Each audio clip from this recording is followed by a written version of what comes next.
Hello guys, आज का session बहुत ही ज़्यादा आई ओपनिंग टाइप का सेशन होने वाला है क्योंकि इसमें हम पैसे की बेसिक कोर अंडरस्टैंडिंग के बारे में बात करेंगे और उसी को जनरेट करने की कोशिश करेंगे। ये बहुत ही स्पेशल सेशन है मेरे वॉचर्स के लिए, मेरे व्यूअर्स के लिए। सबसे पहले तो मैं एक बात करना चाहूँगा कि आज के टाइम पे पैसे को लेकर के हर आदमी बहुत अंधी दौड़ में पागल हुआ पड़ा है और सबको पैसा चाहिए क्योंकि किसी ने उनको सिखा दिया है कि पैसे वाले आदमी की ज़िंदगी बहुत अच्छी होती है। दुनिया में 900 करोड़ लोग हैं और 900 के 900 करोड़ लोगों को बहुत ज़्यादा पैसे वाला बनना है। अब टेक्निकली तो ये पॉसिबल नहीं है, ना ही फिजिबल है, क्योंकि अगर एक रिसर्च की माने, वैज्ञानिकों ने बताया कि इस धरती पे टोटल 1100 करोड़ लोग जिंदा रह पाएंगे। उसके ऊपर थोड़े भी लोग हुए तो वो किसी ना किसी तरह की भुखमरी या किसी और तरीके से मर जाएंगे, क्योंकि this earth can not tolerate more than 1100 crore people. अगर उस रिसर्च में थोड़ी सी गलती भी है तो भी थोड़ा बहुत डेटा आगे पीछे हो सकता है, लेकिन कोई ना कोई ऐसा डेटा तो होगा जिसको इस अर्थ के रिसोर्सेस अकोमोडेट कर सकते हैं, उसके आगे वो नहीं प्रोवाइड कर पाएंगे कुछ भी। और ऐसे केस में हमारे पास 900 करोड़ लोग ऑलरेडी हो चुके हैं इस दुनिया में और हर आदमी को अमीर बनना है बहुत ही ज़्यादा, तो आप समझ सकते हैं कि टेक्निकली ये बिल्कुल भी पॉसिबल नहीं है। तो अधिकतर लोग बस पागलों की तरह दौड़ते हुए अपनी ज़िंदगी को ख़त्म कर लेंगे। तो इसलिए ये डेफिनेशन बहुत ज़्यादा देना ज़रूरी हो जाता है कि पैसा कितना चाहिए और क्यों। और जब तक आप ये डेफिनेशन नहीं देंगे आपके पास वो पैसा कमाने की ताकत नहीं आएगी। और इन दो क्वेश्चन के आंसर से भी पहले आपको ये जानना बहुत ज़रूरी हो जाएगा कि पैसा एक्चुअली में होता क्या चीज़ है। चलिए वीडियो शुरू करते हैं। तो वीडियो के स्टार्टिंग में हम पैसे की बिल्कुल एक अनपढ़ों वाली डेफिनेशन देंगे जो हर एक के समझ में आ जाएगी, और हम ज़्यादा हाई फाई फंडे नहीं पेलेंगे। उससे क्या होगा ना कि किसी के दिमाग में कोई मिसकंसेप्शन नहीं रह जाएगा और सबको एक बार पैसा ठीक से समझ में आ जाने के बाद उनको काफ़ी ज़्यादा चीज़ें, काफ़ी ज़्यादा कन्फ्यूजन लाइफ के क्लियर हो जाएंगे। ठीक है, तो पैसा बेसिकली इकोनॉमी का प्रोवाइड किया हुआ वो इंस्ट्रूमेंट है जिसके थ्रू हम अपने हार्डवर्क को फ्यूचर में किसी और के हार्डवर्क को खरीदने के लिए इस्तेमाल कर सकते हैं। फॉर एग्जाम्पल, आपने कोई जॉब किया या बिजनेस किया या कोई कॉन्ट्रैक्टरशिप की या कोई और डील की जिसके थ्रू आपने पैसा कमाया, उसमें आपने अपनी सर्विस इन्वेस्ट करी, आपने अपने आप को इन्वेस्ट किया, कोई सर्विस दी, बदले में आपको पैसा मिल गया, लेकिन आपकी ज़िंदगी का टाइम का एक हिस्सा चला गया और आपके जितने भी रिसोर्सेज थे, बुद्धि, आपका श्रम, वो सारी चीज़ें उसमें चली गई। बदले में आपको वो इंस्ट्रूमेंट मिल गया, सपोज करो 1000 रुपये। अब उस 1000 रुपये का आप क्या करेंगे? उस 1000 रुपये का या तो ज़िंदगी में कोई सामान खरीदेंगे या फिर कोई सर्विस लेंगे। सामान भी किसी फैक्ट्री से बन के आएगा, वो एक्चुअली किसी और की सर्विस के थ्रू बना हुआ होगा। तो बेसिकली आप अगले के हार्डवर्क को खरीद रहे हैं अपने हार्डवर्क से इन फ्यूचर।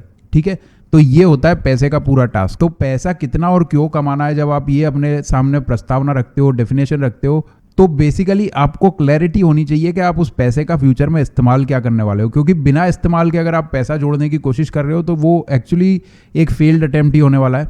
क्योंकि इस कॉम्पिटेंट वर्ल्ड में पैसा कमाना is no more a game for anyone. सबको बहुत बहुत मेहनत करनी पड़ती है और वो मेहनत आपका शरीर, आपकी आत्मा तभी करने के लिए राज़ी होगी जब वो टोटली कन्विंस है कि ठीक है, मुझे ये पर्टिकुलर टारगेट अचीव करना है, इसके लिए मुझे इतना पैसा चाहिए।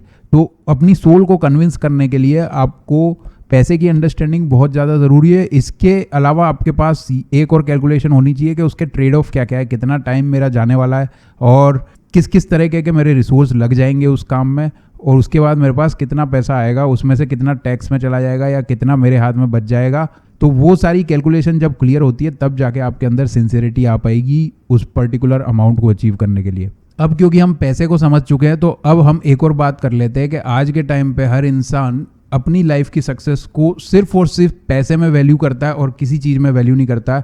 इसके काफ़ी सारे रीजंस हैं। ज़िंदगी में पैसा सिर्फ एक छोटा सा चीज़ है, छोटा सा कंपोनेंट है। पैसे के अलावा बहुत सारी चीज़ें होती हैं जिनके थ्रू वैल्यू सिस्टम बन सकता है ज़िंदगी का, और मेरे ख्याल से वही एक बेटर वैल्यू सिस्टम है। क्योंकि पैसा आपकी जेब में कितना ही है, आपके पास फिजिकल असेट्स या मटीरियलिस्टिक प्रोडक्ट्स कितने ही हैं, वो अप टू एक एक्सटेंड तक आपके साथ काम कर सकते हैं, और वो भी तभी फुल्ली फंक्शनल होंगे जब आपके माइंड के अंदर थोड़ी सी सिक्योरिटी, आपके रिलेशनशिप्स सिक्योर हैं, जब आपके पास फ्रेंड्स एंड फैमिली है, जब आपकी फीलिंग्स को शेयर करने के लिए लोग हैं आपके आसपास, और जब आपकी फीलिंग्स आपकी हार्मनी में काम कर रही है, आपके गोल्स अचीव करने के लिए आपकी लाइफ ड्रिवन है। उसके बाद आपके पास कितना पैसा बच गया वो सब बातें आती है। बेसिकली मनी एक इंस्ट्रूमेंट है, जैसा कि हम पहले ही बोल चुके हैं, और इससे आदमी या तो अपनी लाइफ मेक करता है, बनाता है, या फिर अपनी लाइफ ब्रेक कर लेता है। जो लोग बोलते हैं कि पैसे से ही आदमी की वैल्यू होती है, बेसिकली उनको ज़िंदगी का वैल्यू सिस्टम क्रिएट करना ही नहीं आता। आज के टाइम पे मटीरियलिस्टिक वर्ल्ड होने के कारण से लोग बाग अंधी दौड़ में फंसे हुए हैं, लेकिन उनको समझ में नहीं आता कि ज़िंदगी में प्रिंसिपल्स का होना कितना ज़रूरी है, सिद्धांतों का होना कितना ज़रूरी है। और क्योंकि किसी आदमी की ज़िंदगी में आज के टाइम पे कोई सिद्धांत मौजूद नहीं है, तो वो टाइम टाइम पे कदम कदम पे अपनी चाल बदलते रहते हैं और उनका बिहेवियर प्रेडिक्टेबल नहीं होता, उनके रिलेशनशिप्स टोटली अनस्टेबल हैं, और इस वजह से आपस में ही पूरा का पूरा सोसाइटी, सारे लोग उसके अंदर के वो लोग काफ़ी ज़्यादा इनसिक्योर्ड हैं आज की डेट में। तो कितना भी पैसा उनकी जेब में क्यों ना हो जाए, वो इनसिक्योरिटी रहेगी, और जहाँ तक है ज़्यादा पैसा बढ़ता जाएगा उतनी ज़्यादा वो इनसिक्योरिटी और भी बढ़ती जाएगी। तो इस चीज़ को जब हम एक बार समझ लेंगे तो हमें सच में समझ में आ जाएगा कि हमें पैसों को कितना वैल्यू करना है। ऑफ कोर्स चीज़ों को रखने के लिए, मटेरियलिस्टिक एक्विजिशन करने के लिए पैसे की बहुत ज़्यादा इंपॉर्टेंस है। That is not everything. आप अपना खुद का एक वैल्यू सिस्टम बनाइए, फिर अपने टारगेट्स सेट कीजिए, और उसके बाद आपको पता लगेगा उन टारगेट्स को अचीव करने के लिए आपको कितने पैसे की ज़रूरत है। ये पूरी एक्सरसाइज कर लेने के बाद आपकी सोल एक बार कन्विंस हो जाएगी कि आपको उतना पैसा कमाना है इतने टाइम फ्रेम में। तो it is never impossible for your soul, क्योंकि आपकी आत्मा में इतनी ताकत है कि वो कुछ भी कर सकती है आपके लिए। तो उसके बाद आपके फाइनेंशियल टारगेट्स बिल्कुल अचीव होंगे। आपको ना तो ज़्यादा किसी इंसान से सलाह लेनी पड़ेगी, ना आप अपनी दिशा से भ्रमित होंगे कभी भी अपने पाथ पे चलते हुए। तो ये एक छोटी सी चीज़ आपको हमेशा ध्यान रखनी चाहिए। लेकिन मुझे लगता है कि जब हम ये छोटी मोटी अंडरस्टैंडिंग अपनी बना लेते हैं, उसी के बाद हम सक्सेसफुल करियर रख सकते हैं फाइनेंस के मामले में, या सक्सेसफुली चीज़ों को हैंडल कर सकते हैं। That's why I made this video. ऐसी छोटी छोटी वीडियोस हम अक्सर लाते रहेंगे। Thanks for watching this video. अगर वीडियो पर नया हो तो प्लीज़ चैनल को सब्सक्राइब कीजिए, अपना सपोर्ट दिखाइए। मिलते हैं अगली वीडियो में।